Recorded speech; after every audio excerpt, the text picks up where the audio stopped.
Hi, everyone. Thanks so much for joining us today. We're going to give folks another minute to join, and then we will get started right at the top of the hour.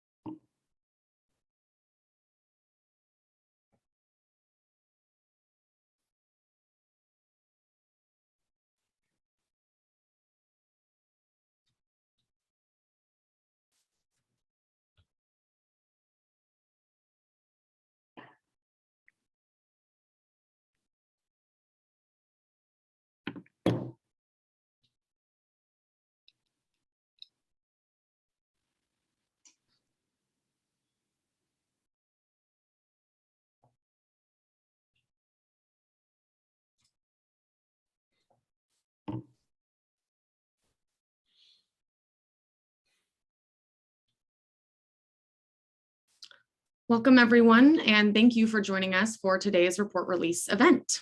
I'm Charlotte Bailey, Policy and Program Associate here at the Council on Criminal Justice. If this is your first council event, welcome. The Council is an independent, nonpartisan think tank and invitational membership organization. Through our membership, our analyses, our task forces, and events, the Council works to serve as a center of gravity for the criminal justice field. Over the last year, organizations, the field, and our nation have been immersed in a discussion about rising levels of violence in our communities. In response to this challenge, the Council launched the Violent Crime Working Group to address the most critical and challenging issues related to the drivers of violent crime and to highlight effective solutions for policymakers. Today, the Violent Crime Working Group presents its final report, Saving Lives, 10 Essential Actions Cities Can Take to Reduce Violence Now. The report outlines the key steps working group members believe are most likely to make the greatest immediate impact on violence without the need for massive expenditures or legislation. And before we begin our program, a few notes. We are joined by over 500 participants, including policymakers, the public, and the media. To ensure a quality experience for everyone, all lines are muted, but we want to hear from you. Throughout today's session, you can submit questions using the Q&A box at the bottom of your screen. We will take as many questions as possible at the end of today's session. And now, I'm pleased to introduce today's panelists. Vaughn Crandall is the Executive Director of the California Partnership for Safe Communities, where he oversees technical support for violence reduction efforts. From 2012 to 2020, Vaughn served as the lead advisor to the nationally recognized Oakland Ceasefire Partnership. And Vaughn currently supports violence reduction efforts in Mexico City, San Francisco, and Baltimore. Linda Harllee-Harper is the Director of Gun Violence Prevention for Washington, D.C. Linda is a longtime justice reformer and advocate for court-involved youth and their families, and previously served as Senior Deputy Director for Washington, D.C.'s Department of Youth Rehabilitation Services. For over 15 years, Linda has worked on shaping and managing public safety efforts, restorative justice policies, and youth development programs in the District of Columbia. Daniel Isom is the Director of Public Safety for the City of St. Louis. Dr. Isom was the city's 33rd Chief of Police and retired in 2013 after 24 years of service. He is also an adjunct professor in the University of Missouri St. Louis's Department of Criminology and Criminal Justice. Chico Tillman is a senior research fellow at the University of Chicago Crime and Education Labs and a violence prevention expert who serves on the leadership team of the Peace Consortium, the collaborative that runs Fund Peace. Dr. Tillman is the former executive director of the YMCA of Metro Chicago's youth safety and violence prevention programs, and a leading national consultant and training and technical assistance provider on violence prevention, reentry, and nonprofits. Daniel Webster is the Bloomberg Professor of American Health at the Johns Hopkins Bloomberg School of Public Health, where he directs the Center for Gun Violence Prevention and Policy. Dr. Webster is one of the nation's leading experts on the prevention of gun violence and has published widely on gun policy, community violence prevention, and youth violence. And finally, it's my pleasure to welcome today's moderator, CCJ Senior Fellow and Chair of the Violent Crime Working Group, Thomas Apt. Thomas is the author of Bleeding Out, The Devastating Consequences of Urban Violence and a Bold New Plan for Peace in the Streets. Prior to the council, he served as a senior fellow at the Harvard Kennedy and law schools, and before that, he held leadership positions in the New York Governor's Office and the Department of Justice. Thomas, the floor is yours. Thanks so much, Charlotte. It's a pleasure to be with you all today, and it's a pleasure to share with you the very important work that our working group has concluded. Let me first start with why we're really here. And what you see before you is a chart of the homicides in the United States, the national chart, per 100,000. And what you can see beginning in 2018 is that homicides follow a sort of seasonal or cyclical pattern, but that beginning with the pandemic, you can see a significant surge in homicides. And in fact, the same is true for other violent crime as well. Unfortunately, over the past 2 years, we've seen a significant increase in forms of violent crime. There was a 30% increase in homicide in 2020, followed by a 7% increase last year. And that ultimately resulted in more than 10 major cities setting records for homicides in 2021. Other violent crime is increasing as well, but fortunately not by as much. And nonviolent crime, it's important to note, things like property and drug crime, are not increasing. The increases that we're seeing are driven primarily by community gun violence, meaning in violence involving firearms in community settings. So we decided to try to do something about this. In July of 2021, the council pulled together a diverse range of leaders, all of whom were dedicated to producing timely, relevant, and reliable anti-violence guidance. We've been working hard and we've been working quickly. Since July, we've met 11 times, consulted with numerous leading experts, produced 3 reports, held 2 live events, and issued 7 bulletins highlighting our key findings. And all of this is available online on our webpage. Now let's talk about our final product, the 10 essential actions for cities to reduce community gun violence right now. Our list is not comprehensive. Instead, we have highlighted the actions that the members believe are the most likely to make the greatest immediate impact. These actions are short-term measures that can be started within a year. And it's important to recognize these are not a substitute for longer-term strategies and investments to address the underlying systemic causes of violence. We also believe strongly that we need state and federal leadership on this question, and we have some guidance for that as well. So let's get into it. Here are our 10 essential actions for cities to take right now. The first is cities need to set a clear goal. They need to commit to saving lives by stopping violence. Second, they need to identify the key people and key places that drive a disproportionate amount of violence in each city. Third, they need to create a citywide plan that engages those key people and places. For those key people, number 4, they need to engage with a combination of empathy and accountability. Offers need to be made for supports and services, but also promises need to be made to hold people accountable. For key locations, we need to invest in those locations using place-based investments, but also place-based policing as well. 6th, we need to place responsibility for violence reduction at the very top of the local agenda with local leaders like the mayor. Number 7, one of the things we know is that trauma, unfortunately, is ubiquitous in this field and dealing with this issue. So we need to emphasize healing with trauma-informed approaches. Number 8, we need to invest in a sustainable long-term anti-violence workforce with proper salary, benefits, and supports. Number 9, we need to focus on evidence-informed strategies, but we also need to set aside funding for innovation, new strategies, and new stakeholders. Finally, we need to commit to continuous improvement and have a learning posture and learning environment where we look carefully at data, evidence, and to see if what we're doing is working, and if not, that we're able to shift course. So let's get into it. I want to turn now to my working group colleagues to talk a little bit about each of these actions. And we're going to talk for maybe 30 minutes amongst ourselves and really get a conversation going. And then we'd like to invite you into the conversation after that. So Vaughn, I'd like to begin with you. Let's talk about actions 1 and 2. You've worked in Oakland and many other cities to analyze and then address violence. Based on your experience, why is it so important to set goals and to identify people and places at the greatest risk for violence? Thank you, Tom. First, I think it's important to acknowledge that the members of the Violent Crime Working Group really understand that violence is the most important, damaging, and expensive public problem that we currently face, in American society, and that in most major American cities, that problem is getting worse.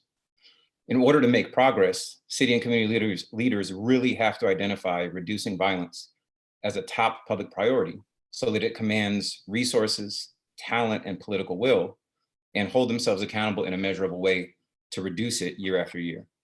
Really, what we've seen in the field is that cities that don't make that kind of political commitment to a measurable reduction year after year don't tend to make progress.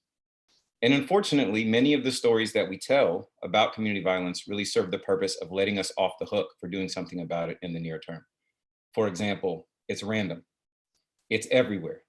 We have to deal with, or we have to fix gun laws in order to make progress on community violence. We have to fix our education system. We have to solve poverty. As important as those problems are, what we've learned over the last 30 years is that we don't have to solve them in order to make progress in the near term. And in fact, the approach that cities should take is to focus directly on reducing violence as a top public priority now, go directly at the violence itself. But in order to do this, cities really have to understand the problem that they actually have and not use assumptions. Again, the truth is, unfortunately, that many of the public and community narratives about violence narratives turn out to be incorrect and they drive bad policy. And so doing an in-depth problem analysis really helps cities and communities focus intervention and justice system efforts on a small number of people and places that actually drive violence and understand the motives and reasons behind violence. Another benefit of doing a problem analysis is that it helps create a shared understanding of the problem that allows diverse stakeholders to work together effectively, in particular, impacted communities, intervention organizations, and law enforcement. For example, in Oakland, for many years, city and community leaders thought that their violence problem was driven by youth, people under the age of 18, and drug market dynamics. Beginning in 2012, we did a series of analyses of homicides and non-fatal shootings in the city of Oakland, which revealed that the city's violence problem was actually driven by a very small number of adult men who were on average about 30 years old, embedded in very high-risk social networks who used violence as a way to resolve personal conflicts, which led to cycles of retaliation, but very few of these conflicts were about drugs or money. And so the city's policy choices and approaches in the past had been focused on a problem that the city did not actually have. And when the Oakland Ceasefire Partnership focused together on the actual problem the city faced, disrupting these cycles of retaliation through direct engagement, intensive support, and when necessary, focused enforcement, we were able to reduce shootings and homicides citywide by over 50% from 2012 through 2019. Thank you, Vaughn. So helpful to get us started. Linda, let me turn to you. Let's discuss actions 3 and 9. You're head of a comprehensive anti-violence effort in Washington, D.C. And so can you tell us why plans are necessary? This might seem like an obvious question, but as you know, many people roll their eyes when the subject comes up and they say, not another plan. We already know what to do. Let's just do it. So why do we need those plans? And why do those plans need to create room, as we said in strategy number 9, for new strategies and stakeholders?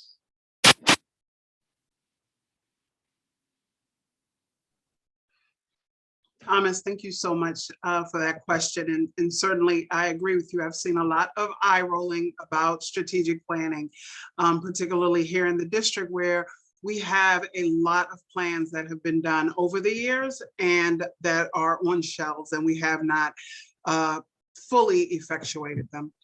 I think that the most important thing that this group has really highlighted is that there are different strategies that we know that are employed in different cities across the nation. And we know that a plan can help us to debate and agree on a strategy in a safe environment.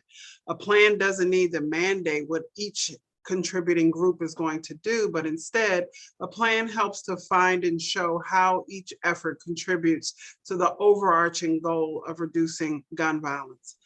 over the past year in our work at Building Blocks in DC, we've seen that so many people working in this space do know what to do. And they've been doing great work for many years.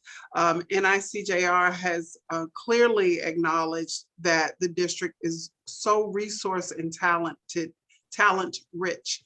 But we've also seen that there's so many different people and groups working in this area that are working independently, overlapping, or touching different pieces of the puzzle. A plan helps us to collaborate and to add all of these different pieces together while reducing overlap and improving the communication among all of us. There's a reason that foundations and universities study and evaluate gun violence reduction efforts. We're learning and continuing to learn, particularly in how to adapt solutions for our unique environment here in the district. The only time that we should stop considering new ideas and stakeholders is when we have zero gun violence. When a new idea is proposed or a new stakeholder enters the arena, it means that people care about reducing gun violence, and we can never, ever have enough of the care that we can get from the residents of the District of Columbia or in any other jurisdictions that are seeking to end gun violence. I think the most important point I want to make is that it is valuable to have a plan that is going to focus in on being an actionable plan that provides stakeholders with a mechanism to hold each other accountable. I think that part of the challenge that we have experienced here in the district by not having a plan is that lots of people are doing great work, but there's a level of skepticism that is hard to debate. A plan will help to set that roadmap. And we know that commissioning a plan deliberately to be an action plan and a roadmap is going to help to reduce gun violence in the district. And the plan will help to guide the work and to be a tool to hold all of the stakeholders across the city and the city totally accountable to the residents.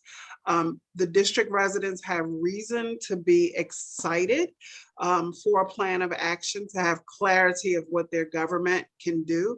And I think that all jurisdictions should really look to having a strategic plan. We talked about this at length in the Violence Crime Working Group, and it really, the amazing talent on the group really helped me to realize how important it is for us to have that plan and to reduce the unacceptable level of violence that's plaguing our communities. Thank you so much, Linda. Dan, let's turn to you. You've led the St. Louis Police Department. You've worked in academia, and now you work for Mayor Jones in St. Louis. So often these conversations are centered around police-led solutions, or they're centered around community-led solutions, and it's really an either-or discussion. When we're focusing on these key people and key places, why do we need both? And how do you pull people together? Well, I think Linda's discussion about strategic plans is a good segue into this question. And when we look at number 4, it's essential that we do have compassion and empathy along with accountability. This is a philosophical sort of direction that's critical to the success in reducing violence. So often we look at it as an either or proposition, but it's an and, that we have to have compassion, but we also have to have accountability. We know that these communities are challenged both from the standpoint of suspects who have environmental, historical issues in terms of trauma, cycles of violence, and we have to have compassion for those individuals along with accountability.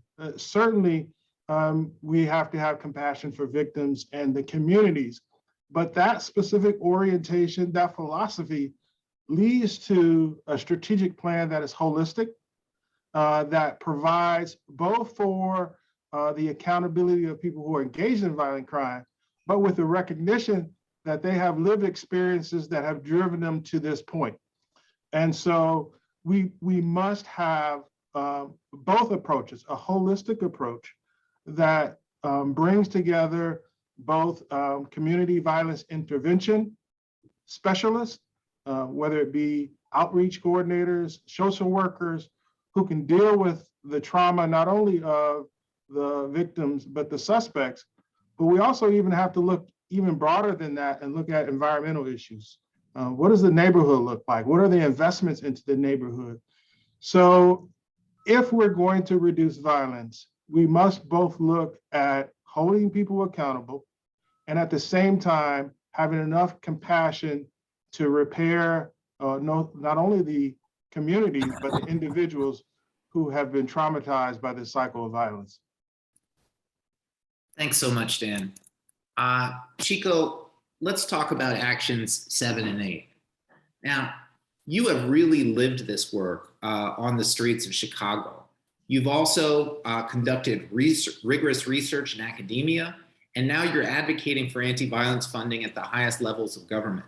Why, in your opinion, is it so important for us to invest in our anti-violence workforce? And what role, as Dan just mentioned, does trauma play in, or does addressing trauma play in sustaining that workforce? Thank you so much to all my colleagues and you, Thomas, for this amazing opportunity and this platform. It is critical that we invest in CVI, community violence intervention programs, in vulnerable communities where violence is ubiquitous, because it is a complementary strategy to law enforcement that is both culturally competent and sensitive, as well as promotes healing. This industry must be properly funded with livable wages, effective training, and opportunities for upward mobility. Because many times we work with individuals who have lived experience, who live in these, as some writers have described, combat zones where shootings and homicides happen daily. It's very difficult to work in that space. That's why we must be conscious also of the staff we hire and their close community ties, because many of them live in these communities and possess a high probability of them suffering both from direct and vicarious trauma, as they support not only individuals at the highest risk, but victims of violence. This is why it's equally important also that we have some type of mental health services. If you think about the uniqueness of this responsibility or this industry that differs from policing or other first responders, many first responders respond to very traumatic or very horrendous incidents, and they don't have a relationship with the victim or the perpetrator. In these particular situations, the people that are arriving to the scene or working with these individuals have direct relationships or are mentoring these people over the course of months or even years. So there's some type of connection, whether it's emotional or mental, tied to this work, and why we have to be very careful on how we work with these individuals, how we support these individuals, and how we allow these individuals to have some form of upward mobility. Thanks so much, Chico. Could not agree more. Daniel, let's turn to you, and let's look at actions 6 and 10. In 6, we call for placing responsibility at the top in cities. So, why are mayors so important? And in action 10, we call for creating a learning culture based on research and data. Some practitioners express frustration with this and frustration with the whole evidence-based discussion, yet funders often require results before investing. So how do we balance these concerns? So yes, I'll start with the first question relevant to step 6. You really need to place the leadership at the top in a mayor's office, a county executive office, because everything we've been talking about, and Linda did a fantastic job of sort of queuing this up for us and the work she's doing in the District of Columbia, that and Dan as well, that our solutions are not coming from one agency. We have traditionally thought of this as a problem that will be solved exclusively by law enforcement. We've learned hard lessons that that is not effective, nor a just way to approach this. So when you think about each component of the strategies that we're putting forward here, there's needed services that run the gamut: housing, mental health services. I could go on and on. Employment, obviously.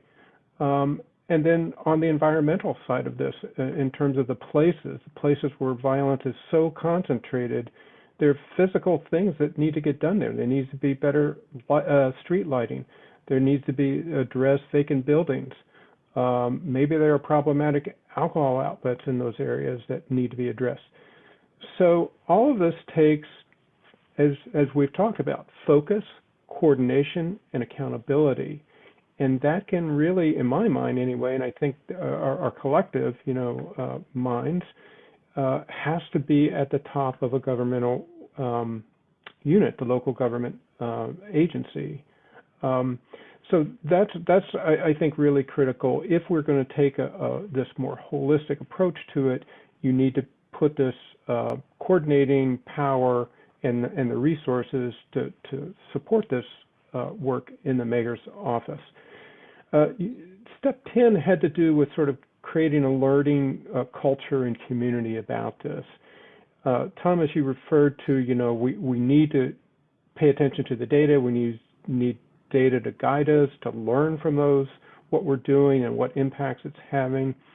Of course, I'm a researcher, so I love data, and this is my world, and I can talk your ear off about it. But I also add to this that we are going to learn not only from data points, but we are going to learn from the people directly closest to this problem.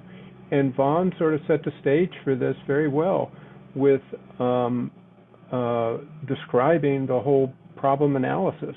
You continue that process moving forward, and you may have to adjust your strategies. So you don't say, well, we tried a violence intervention in this community, it wasn't working, therefore we don't need community violence intervention. No, you need other supports perhaps and slightly modified orientation to it that will be informed by data and by the people closest to the problem. Thanks so much, Daniel. I want to raise something that we spent a lot of time on in the working group. The first few sessions, we really surveyed the field, and we talked a lot about individual strategies. And in fact, in our bulletins, which are available online, we really highlighted a lot of the promising strategies, and we talked about them. But we also talked about the fact that a lot of these strategies, if they're not implemented well with fidelity, you can't expect them to be successful. And so I'd love to get people's opinions on how we tell people, yeah, you should use this strategy or that strategy, but you have to use it right. So maybe Vaughn, this is something that you've lived. Maybe we'll begin with you there. Thank you, Thomas. Yeah, I think that's such a crucial point. And I think to the issue of plans that Linda talked so effectively about, having a plan is really important, but you can have a plan that's completely ineffective if you're not using a strategy that has an evidence base.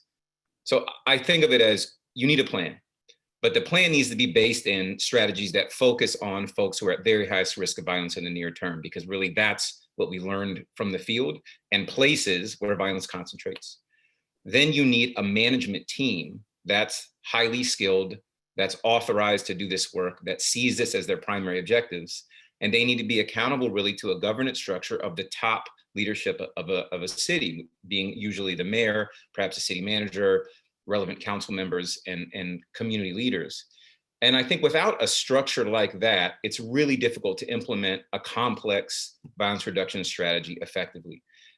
Whether it's community-led and community-driven, or it's a partnership-based strategy between intervention leaders and law enforcement, this work is just really difficult, and it really does require talented managers who see this as their full-time job and who are accountable for succeeding with this work to the highest levels of government. Thank you, Vaughn. Daniel, this is something that you talked about is like, we can't just come out of this process and recommend a few strategies off the shelf. It has to be about building sort of a broader infrastructure. Can you sort of press that point about how there are sort of single strategies, but that one strategy alone is not going to be enough?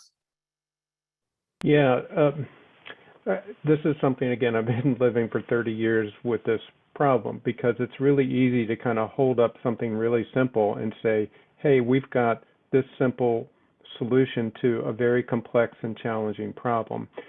And that's usually where we fall short. And we also fall short by thinking that, yeah, there's one good study that showed some beneficial effect in city X in whatever year, and then think it's definitely will work the same way in another context. So this bottom line is we got to understand what we're dealing with and the great challenge that exists. It is going to take multiple strategies. It's going to take continued innovation. It's going to take talented people and accountability structures. You mentioned before talking about sort of fidelity to a model. I believe in that, of course, but honestly, I think it goes beyond fidelity to sort of a model. I think it really sort of centers on trust. And Chico and Vaughn and so many people working in this area will tell you that to create these changes, you have to have particular individuals that people can trust. And I just wanted to sort of hold that up there, that getting the right people there that people trust is a central thing, and it doesn't, it's not in a model, right? Model X says you need a trustworthy person, but honestly, I think it's one of the most important things. Well, let's follow up on that. Chico, let's talk about that. When you go to many of these communities in Chicago or around the country, people are not just distrustful, they're in despair. They have deep cynicism, and they don't trust, it's not that they just don't trust the police, it's that they don't trust, other members of the community in these things. How do we start to build that up when people have been through so much and been disappointed so many times? The challenge is a little complex, because many of these communities have went through decades or even a century of disinvestment. So many of the communities have problems that go beyond violence, whether it's poor schooling, whether it's unemployment, high crime in other areas. So to just address one problem, try to create one small issue or make it around one issue, or to try to bring in a program to solve all the complexities or the problems of the community is not fair. I think what we have to do, and I favor a public health approach. When I say public health approach, I mean leveraging all the assets within an ecosystem to address violence collectively. So when you bring in whatever system you decide or whatever model, you have to make it a part of a system, and you work collaboratively together. That's when that's why I always refer to these programs in CVI as complementary strategies to policing, because to really, really decrease violence, you need CVI working on the front end, but once it breaches the standard where violence or crime is committed, you need strong policing as well. And until we say, okay, we're going to address this in a similar fashion as we did with the COVID-19, we're going to continue to have problems, because if you think you can give an organization $5 million, $10 million and say, hey, solve all the problems in the community, make all the violence go away, you're kidding yourself. You really have to say, how can I make this program or this model a part of this system that I already have in place to get in front of some of the challenges, but also, as you said, to be that bridge or liaison to build trust. Because the way you build trust is by hiring individuals already in the community with deep ties, deep relationships, established trust, and they be a bridge to other agencies and others and the entire system, and they begin to work to start this healing process between community and this larger ecosystem. Thank you, Chico. Linda, I wanna come to you and build off this. You know, it's so important to have this multidisciplinary approach, not one thing or the other, as Dan said. But you know, there's a lot of resistance to the other part of this, which is you got to stay focused on a small number of people in a small number of places. And, you know, as Vaughn said, this is a tremendous challenge and it's a leading reason why we're not more effective. I know you have lived this over the past year with building blocks. How do we break through to people and say, look, you can't be everywhere all the time? And while we need to bring lots of players to the table, they all need to agree that we're going to sort of make our stand with this group of people and this group of places. No, I mean, what Chico was just saying just resonated with me because it's so true. And it's certainly something that we are dealing with here in the district in terms of having, you know, the only word that I can say is coordination. It is probably the single toughest part that we are facing here in the district. We have the resources and everybody's working very, very hard. Everybody is committed. Everybody is working passionately on what they believe is right and needs to be done. We're helping people and helping families, but we are, you know, a small city, but there's 700,000 people here. And so we have to focus. We have to focus on those that we know need our help and are bringing the violence to our communities. We have to focus there first and foremost. And I am very encouraged because the problem analysis, which was already on its way and in the works when I accepted this role with NICJR and working with other stakeholders in our criminal justice system, is going to help us to further focus. I think that it's very easy to sort of get all over the place and try to save everyone. And, you know, the mayor and the city administrator of the district have made a decision to create a permanent office of gun violence reduction. And the decision to call it reduction is because prevention is such a broad word with so many different definitions. And our school system here is receiving ARPA funding and federal funding and has already been addressing prevention in the definition of working with the smaller little young people around 5 to 12-year-olds and to prevent gun violence in the future. But what we're working to do in the Office of Gun Violence Reduction, as well as with my sister agency, the Office of Neighborhood and Safety Engagement, and others who are in the city, is to a more immediate and urgent response to the crime that's going on right now. We want to stop the gun violence that's going on right now. And so we have to be careful to be focused and to not try to heal the world, because most of the people who are drawn to this work, it's almost a natural place to go. And I'm including myself in that, right? When people come to you and they need help and you know how to get the help, and before you know it, you're totally off on a different path. And so coordination among the city government agencies and the community efforts is so important, so that we can help to sort of direct and while we remain focused, not turn people away for sure, but to have a mechanism to direct people for help that don't fall in our focus people guidelines or meet our criteria of focus people who we know are bringing the small number who are bringing the violence to our communities, in our communities that are hardest hit by gun violence. Thank you, Linda. And I think sometimes we're just not really fully transparent about the ask we're making. What we're asking people to do is work with the most difficult people in the most difficult locations. And so that means for your service providers that you're going to be working with people who are often deeply distrustful, often angry, might be rude, might be hard to engage, all kinds of things. And we're saying, you know, all of the people who are easiest to work with, we're saying don't focus on them because they're not likely to get involved in gun violence. Same thing with places. There are places that are easy to work, but that's not where these anti-violence efforts are needed. And so we need that clear message from management, because the impulse is always to do the easy thing. Dan, you have managed a major law enforcement agency, and how do we send the proper message, not just to law enforcement leadership, who I often think are actually pretty quick studies about this, but the rank and file?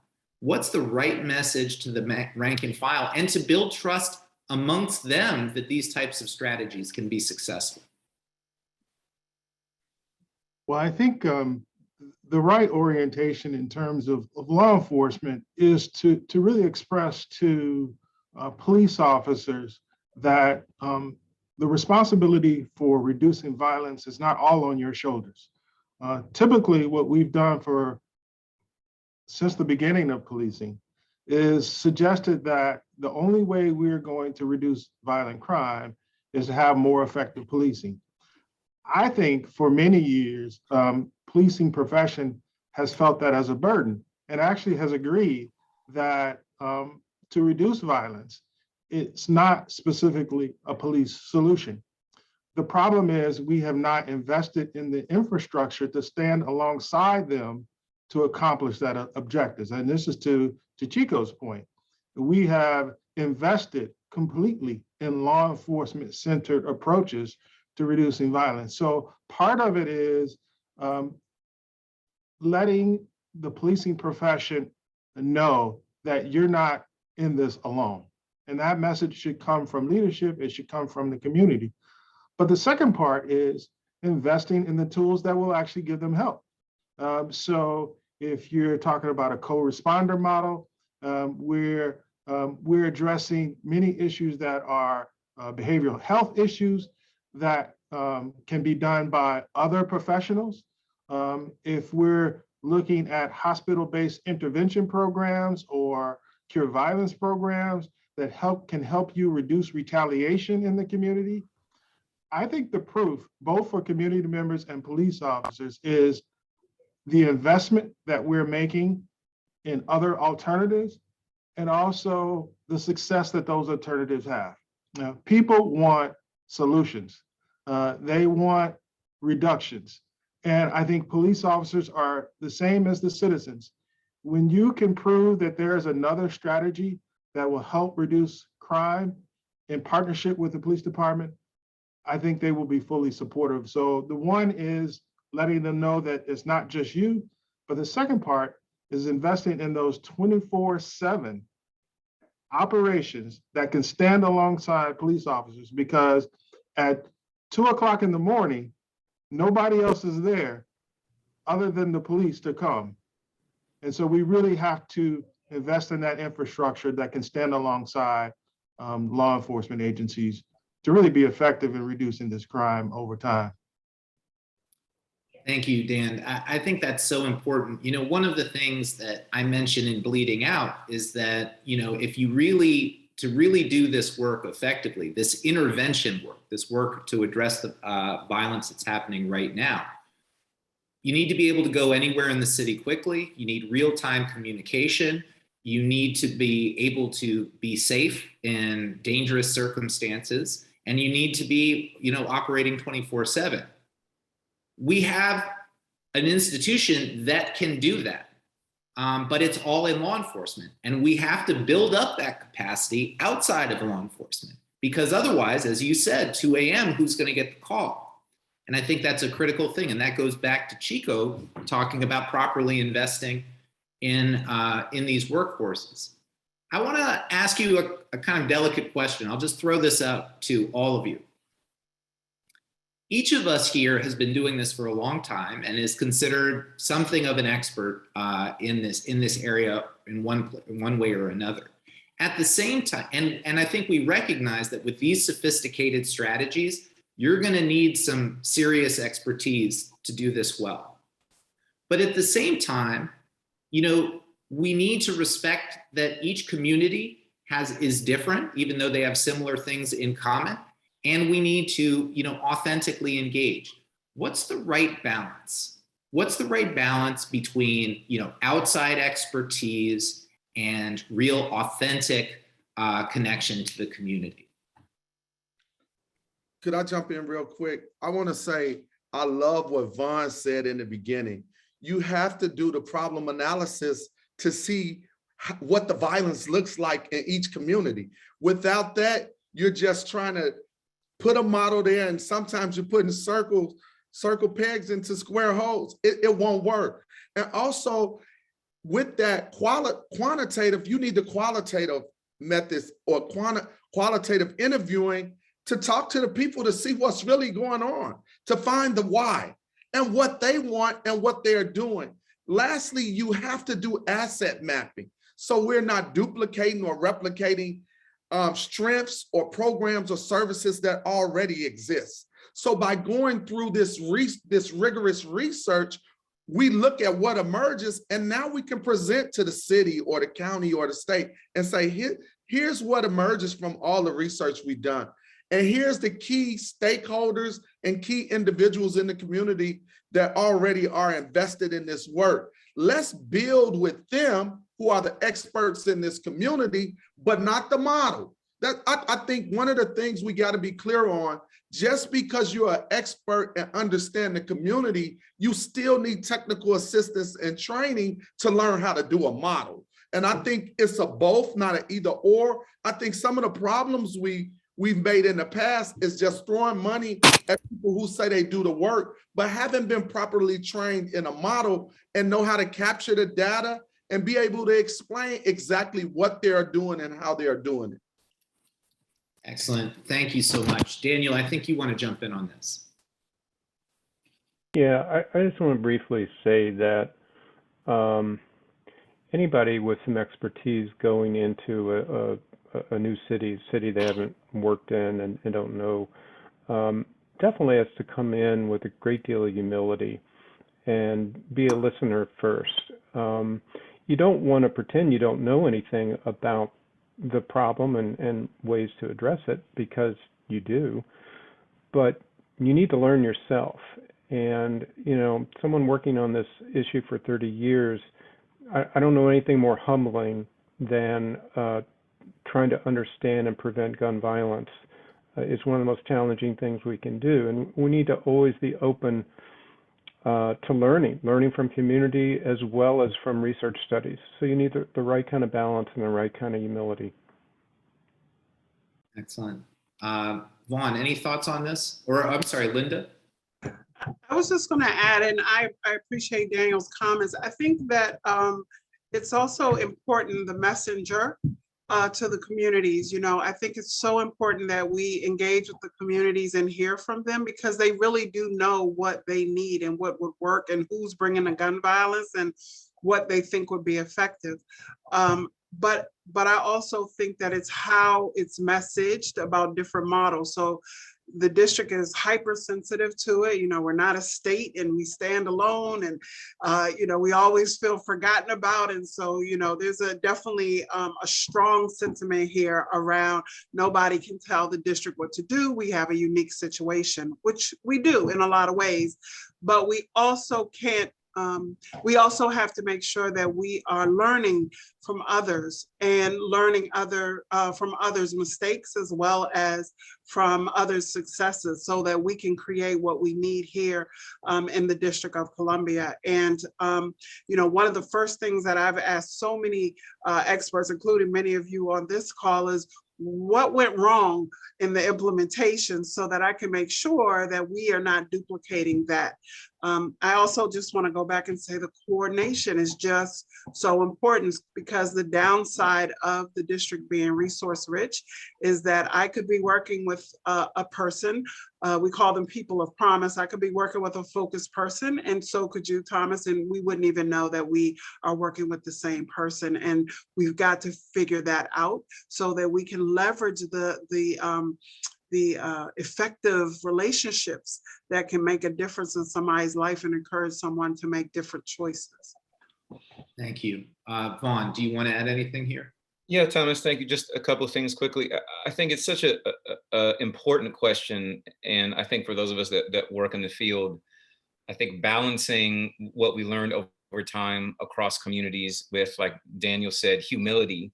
And also, I think the need to build build trust with the brokers of any city or community who I think are trusted by people in the community is absolutely essential. And I think part of what's inside of that relationship, let's say, is there really are certain universals that if you work on this problem for long enough, you come to understand. Like it is super concentrated, and it actually tends to be older adults relative to young people, and the kind of experiences that they've had and the trauma that they've endured and the way that people have had to take matters into their own hands over time because they really don't have trust and confidence in the system to keep them safe. Those dynamics, I think, are pretty universal. But the details of how that's played out in this community or that community and the particular suffering that those people have experienced is very unique. It's lived experience. And so I think that's a place where doing a problem analysis, I think, is really important and helpful, because you can understand how people in a city, the story of violence in a particular city through actual incidents of murder and the people that's impacted over time. And so just sort of as an outsider, I think a problem analysis is a very important exercise, both for local stakeholders to get on the same page, but also for outside technical assistance providers to come into relationship with them and to be able to work as a team. So I would say that. And then I think the last thing I'd just say is, I sometimes get frustrated with the dialogue we have where solving violence is a thing that's going to take a really long time, because I think we can make progress in the near term. At the same time, it really does take 1 year to 2 years to build an effective strategy, and so I think just setting expectations, and that's really difficult for a political leader. It's going to take some time to really understand the problem we have and develop something that can make progress in a measurable way. And that's a difficult act of leadership that city executives really have to take that role on. I think that's a great point, that, even when we're talking about doing something right away, we're not talking about, weeks, we're talking at a minimum months, many months to get something off the ground. I know we have a ton of questions in the group, and Charlotte is back to help us answer those. So let's get to them. Yeah, thank you so much to everybody who submitted questions so far. As a reminder, not that I think this audience needs it, you can use the Q&A box at the bottom of your screen, or you can send us an email at info@counciloncj.org to submit a question for our panelists. I'm seeing a few questions in the chat about how we get everybody in a city on the same page and not just the public officials. So one person shared, as a DC resident, I see concern when an Uber driver is killed or when people are carjacked. However, there does not seem to be a strong concern about the many Black and brown deaths by gun violence from the community at large. So how do cities get all residents on board for systemic change and a larger strategy? I think any of our panelists can answer that, but Thomas, perhaps you want to direct the question. Well, since the question came from DC, why don't we begin with Linda? I agree with the author of this question. It is about media attention that the gun violence gets when it happens outside of those communities that have been hardest impacted for so very long. It's almost as though all of that gun violence hasn't happened, and now we have this big situation that gets covered for days and days. And so I certainly understand the sentiment. But I also think that we have gotten a lot of residents on board. I think that the city is in a really good place in terms of people who care about this. I think that fortunately or unfortunately, when these crimes happen close to home, they affect people differently and they see it differently. We had a shooting that was by the National Stadium, and it changed the whole. Every time there's a large shooting, my email box gets full of residents who are concerned, but the National Stadium really brought it home for a lot of people because so many people go to those games, and it was very innocent person. So it very much seemed like it could have happened to me, right? And so I think that people are more and more starting to see that you are a part. I also have so many stakeholders and groups who have not historically been impacted or in this space who want to be a part of this space and who have made a conscious effort and intentional in their setting up groups to address gun violence and wanting to be a part of the solution. And so I think the communications plan for the district and continuing to talk about gun violence across the city, not just in those communities that are hardest hit, helps to raise awareness in all of our communities. I would just add a couple things in terms of bringing people together. One is, I think that while it sounds, wonky and nerdy, insisting that big decisions are made based on actual data and analysis and evidence is a pretty politically neutral way to bring folks together. And it's a good way over time to have a sustainable solution. Another thing is, I think political leaders just need to exercise some straight up courage and really say no to the extremes. The idea that a city's anti-violence strategy is going to be defined only by the police union or only by abolitionist activists is not going to work. And you've got to say, we're going to do this together or not at all. And if you can't have that spirit of togetherness, maybe you're not part of the immediate solution. And then the last thing I would say is, because we're talking about strategies that are focusing on the highest risk people and places, I think you've really got to convince people that what happens to the least of us or the least advantaged of us in a city really matters. And it does really matter. And what I mean by that is, if you think that you can just contain violence in these small areas and that it won't have impact outside of that area, you're wrong. You're wrong financially. You're wrong in terms of all kinds of ways. And so we really have to say, yes, we're going to focus on these high-risk people and places, but they matter to all of us, not just to those people in those communities. Dr. Isom, did you want to add something? Yeah, I think this is why leadership from the top is so important to this effort, because there's a natural inclination from people who are not affected directly by violence to not be engaged. So it is up to the leadership to make that commitment to reduction in violence and commit to actually reducing it. And then bringing people together who are like-minded in a coordinated fashion to address violence reduction in a community. Without that, you are going to have this natural inclination for people to feel that this is inevitable, right? And that we need to focus on the areas that really matter. And there's nothing we can really do about this cycle of violence. So I think the number one of the essential list, and also it must come from leadership at the top. Mm-hmm. Yeah, go ahead, Vaughn. Thank you. And I just want to, I think that Dan Isom is exactly right. And I think there's a really important role for community organizers in this conversation as well. And in particular, because, even the best police chief or mayor is going to term out at some point.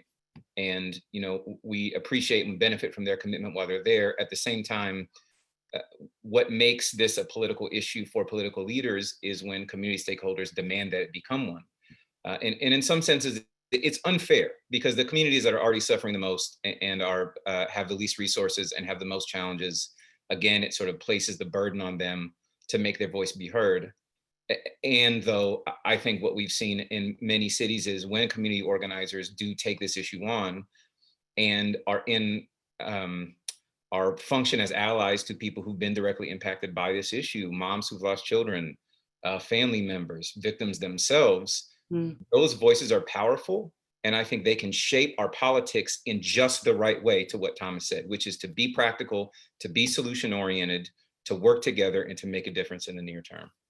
Yeah, I really appreciate you raising that point, Vaughn, because it's directly connected to another question we've received, which is we've acknowledged that leadership from the top is critical, but what about in cities that don't have strong support at the top for these essential actions? And the audience member asks, how can we build support from the bottom up, which Vaughn, you alluded to a little bit just now, but are there examples of specific cities that have successfully done that? And perhaps Chico or others can jump in with examples of places that have done this effectively. Let's have Chico answer that, and let's do one answer per question so we can get to as many questions as possible. Appreciate the enthusiasm though, everyone. If you think about it, throughout the early 2000s, at the really emergence of CVI strategies, New York, California, many of these strategies started from the ground up. And once the top seen the effectiveness and the usefulness of it and how it was cost efficient, they began to buy into it. And that really started the movement once they saw that. That's why in the beginning, if many of you on the panel can attest to, that's the investment was meager because the top wasn't involved. So many of the investments came from foundations, philanthropy, private donors, and some little city or state investments. So the ground initially started this movement, and when we seen how effective it was, then the top began to get involved. So many of the cities throughout the United States started like that. Mm-hmm. Yeah, thank you for sharing that, Chico. And also appreciate you raising the point about who's funding these efforts, because that's a huge part of this conversation. And I'm seeing a few questions in the Q&A about this as well. One person asks, how do we say that we value community interventions on the same level as police when the investments are so disproportionate? And how can cities utilize public safety budgets to embrace the varied stakeholder approach? We also have a few questions about the new federal infusion of dollars and where we as a group, or rather where you all as panelists would like to see that money go. So lots of questions about funding. Thomas, do you want to start, or do others have thoughts? I'll take a crack at this one. And I know that there's we're tempted. I'll try to keep mine short so that we can get other people in. So I'll just be very direct. I think that when we place communities and law enforcement in competition for dollars, we're setting up a very unhealthy dynamic that's not going to benefit the city. And so my view is that we need more investment, much more investment in community-based efforts, but you don't necessarily want to rob the police of their funding in order to do that. And so I think it's very important to scale up these issues, but not at the expense of law enforcement. Others? Can I jump in quickly? So I completely agree with Thomas. I think competition is the wrong way to approach it, but I think there's many ways to raise sustainable funding streams. So for example, many cities in California and elsewhere have passed local public tax measures that are often 10 years in length and can create sustainable and devoted funding streams to build intervention. An increasing number of states are developing funding streams that are state specific. For example, in California, Governor Newsom is about to award $200 million in CVI funding over the next 3.5 years. That includes an evaluation component. And then, as it's already been mentioned, there's federal, an unprecedented amount of federal dollars that are going to roll out over the next couple of years. And so what I think all that means is there's really an unprecedented opportunity to do the building that I think we need, which speaks to the points that Chico and Dan Isom and others have raised in terms of resource and community intervention, not even necessarily on an equal level, but just so that it can really begin to come into its own as a field. Thank you, Vaughn. We have a question from audience member James Koppel, who asks about sustainability, which has come up a few times in this conversation. And he says he'd like to hear more about what the working group discovered about how you sustain these efforts over time. Chico talked about salaries, but how do we embed these initiatives in the way communities do business? Sustainability is the critical issue. Daniel, do you want to take a crack at that? I'll make one point that I feel like is really important, and that is traditionally, and there may be a couple of exceptions, maybe New York or Oakland perhaps, but for the most part, community violence prevention or intervention has been thought of and existed sort of sporadic and in my world, sort of in demonstration projects. Hey, there's a grant program. We'll take a few dollars and put it in this neighborhood that's having some problems, and then we'll go about our business. I think we're at a really important time in history right now where we really need to and must change systems for public safety. And I think the way you have to think about this in a sustainable way and create the funding, create the workforce and infrastructure. Chico had some great thoughts and comments on that.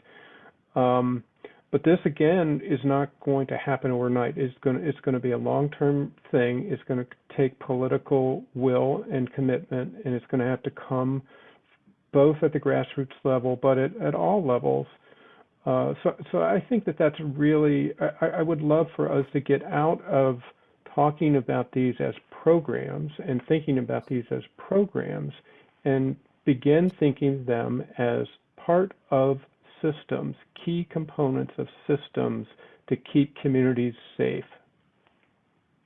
I think, I'm sorry, I just can't help myself. I think there's a really great example of this, which is how Los Angeles and Chicago do street outreach. In many cities, street outreach is done by a direct contract to one organization. But in Los Angeles and Chicago, there is a operation set up run out of the mayor's office that issues contracts for street outreach and centralizes the training. And the key thing there is that what they're saying is we are going to be in the business of doing street outreach over the long run, and we are committed to professionalizing it and embedding it within the way we're doing it. And we will give some contracts to some people some years, some contracts to others other years, and there will be a performance-based work. But I think that's a really important distinction and a good example of how to do this. I just wanted one additional thing that I think is important here, which is and what you gain from when you go from program to system, which is to address this problem. You can't just say, okay, we're going to put resources in this neighborhood, because neighborhoods are connected and the people who are involved in violence go across these neighborhood lines. And so I think that's another reason, in terms of both effectiveness and sustainability, that we create new systems that are less rigid to say that, oh, we're only going to address, these neighborhoods right here, and realize that this is a fluid problem. We have to have groups working across neighborhood lines, and it's only there that you're really going to have a transformed and more effective and fair system. Thank you, Daniel. I have a question about accountability from one of our audience members who asks, can any of the panelists discuss how we can address challenges related to accountability? In many major cities, law enforcement is experiencing challenges with the rest of the criminal justice system holding individuals who commit violence accountable. These challenges range from a failure to hold individuals suspected of committing homicides pre-trial, using lower PR bonds, and dismissing charges or accepting plea deals that diminish the severity of the offense committed. Dr. Isom, perhaps you can answer that question. Yeah, I think every community is different, and I can only speak to what's happening here in St. Louis. I think we have had more of a focus on individuals who are engaged in violence and repeat offenders. And so if you are going to take that approach, that's going to be your central focus, then there are other sort of crimes that you try to have alternative responses for. There's a limited amount of resources.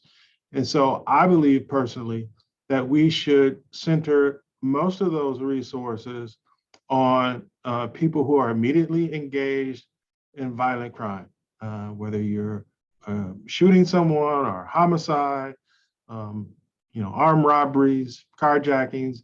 Those are the things that we are most focused on. And I believe the criminal justice system should be most focused on.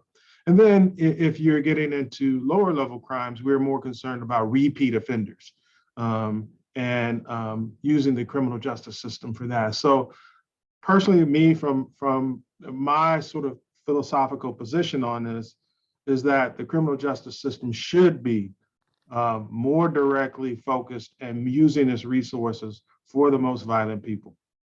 And then as we move further away from that, we need to look at alternative ways to address community safety with individuals who are not involved in violent crime. And I think that's the direction that people are going. It's different for every community, but I think that's the direction we're trying to go here in St. Louis.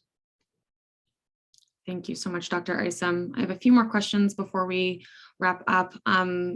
We're talking a lot about solutions for reducing violence, but we have not yet fully touched on guns.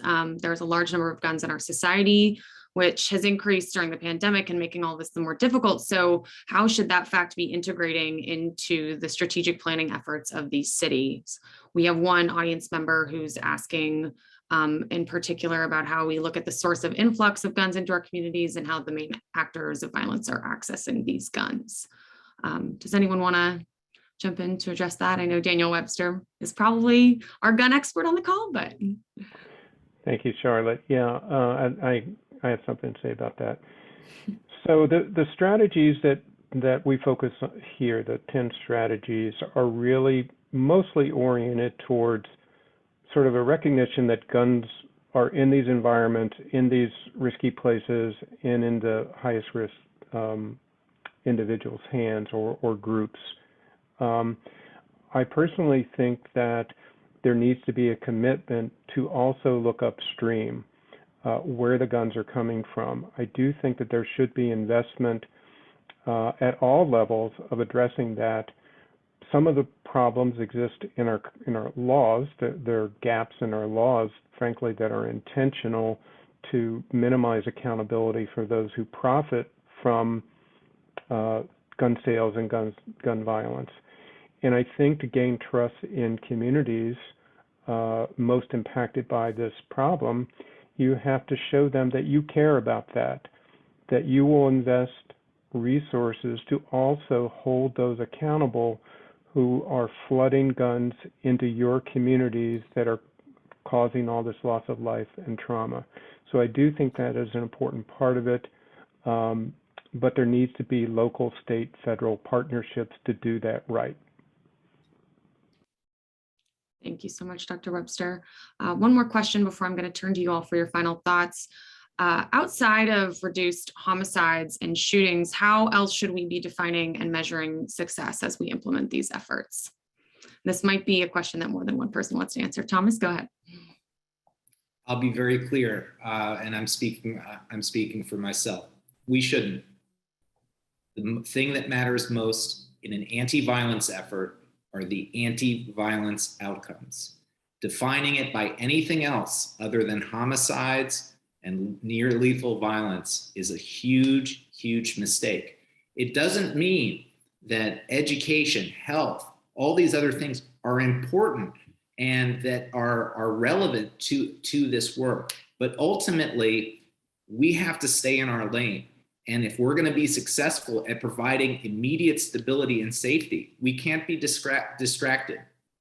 And so we have to stay focused, not necessarily in a framing of negatively, but in a positive framing. We've got to save lives right now.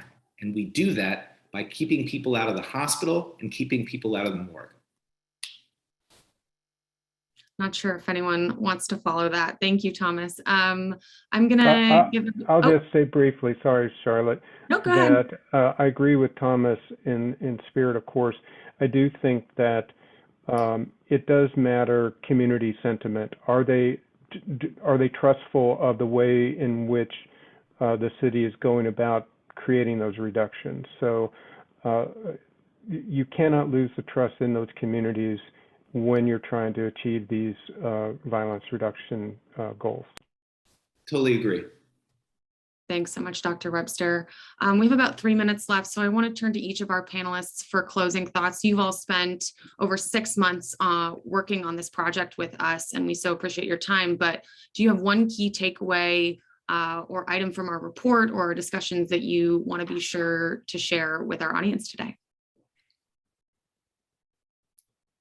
I'll begin. I'll just say that I think we did something in the working group that I'd like to see more of out in the broader society, broader conversation, which is we brought a lot of people together with very different backgrounds and often whom really disagreed with one another. But we were able to work together because of our shared commitment on this issue to reach common ground. And I think right now, our politics is so toxic. It's so hard to listen to people with different perspectives. I really think it's important on this issue to bring people together, especially to mend the tension between cops and communities.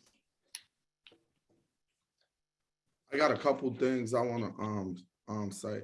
I think one of the most valuable thing I think was expressed, and I wrote down a few things, is that we have to use research to find out what's going wrong with each community, but we can't be afraid of innovation. We can't be afraid of new ideas because the field is so young, and we have to generate the way we look at data. But I think it's critical that we use compliance, not just for accountability, but to ensure that these people that we're entrusting to move into this very, very complex sector can do it with fidelity and understand how to do this scientific model. Also, there has to be a level of commitment, not only on the government's perspective, but on the community perspective to give this a chance, because without doing it together, we can't do it. And also we need insiders. We need credible messengers and credible clinicians, individuals that already know what's happening in the community. There has to be an opportunity to bridge this gap between police and community, and together is the only way we can move forward. We can't do it as long as we have these golf fics that divide us.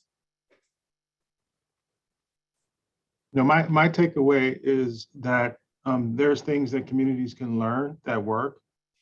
Take that, put together a plan, and constantly evaluate what you're doing with that plan.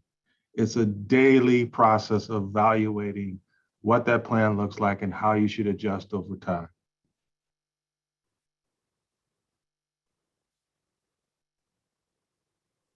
I think my main takeaway is I just have so much excitement around the increased dialogue and awareness of the importance of CVI work.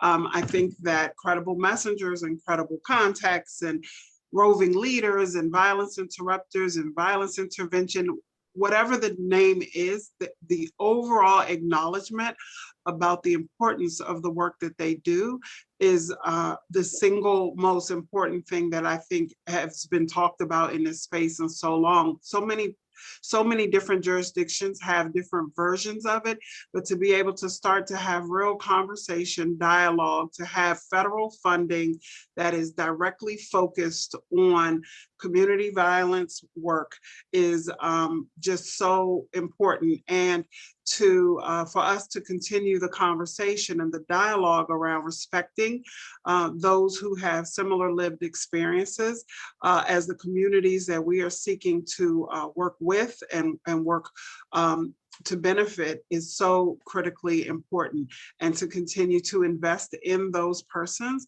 so that they can give us the best that they can, and so that they can also grow, retire from that position and move on into other positions and fields, because we know that it's not a long-term position and should not be designed to be one.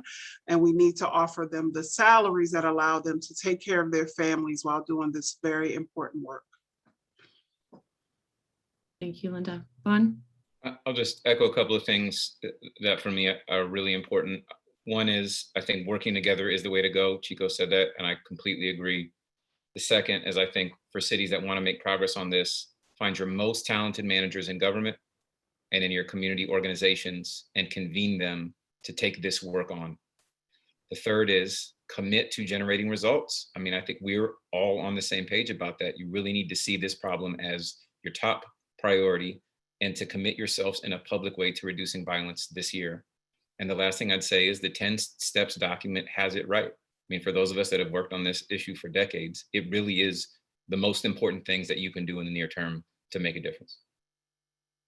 Thanks, Vaughn. Dr. Webster? So everybody's already said all the brilliant things. So I don't have much more to add, to be honest. I'm going to just sort of hold up the two ends of this, the starting place, the planning, gathering the data for the plan, and the learning part of it. Chico's right. We need to continue to innovate, learn from what we're doing, and some of that will be fancy statistical models. Some of it will be lived experience from the people most directly impacted. And again, it's been an honor and a pleasure to be part of this process. Thank you so much, Dr. Webster, and thank you so much to all of our panelists, as well as the rest of our working group, for being with us on this 6-month project. We so appreciate it. Thank you so much to our audience as well. If you want to continue the conversation on this new report and our recommendations, we encourage you to head over to Washington Post Live today for an interview with Deputy Chief of Police from Los Angeles, Amada Tingarides, who is also a violent crime working group member. And of course, head to counciloncj.org to both read the report and continue the conversation. We look forward to being in touch with you all, and thank you so much.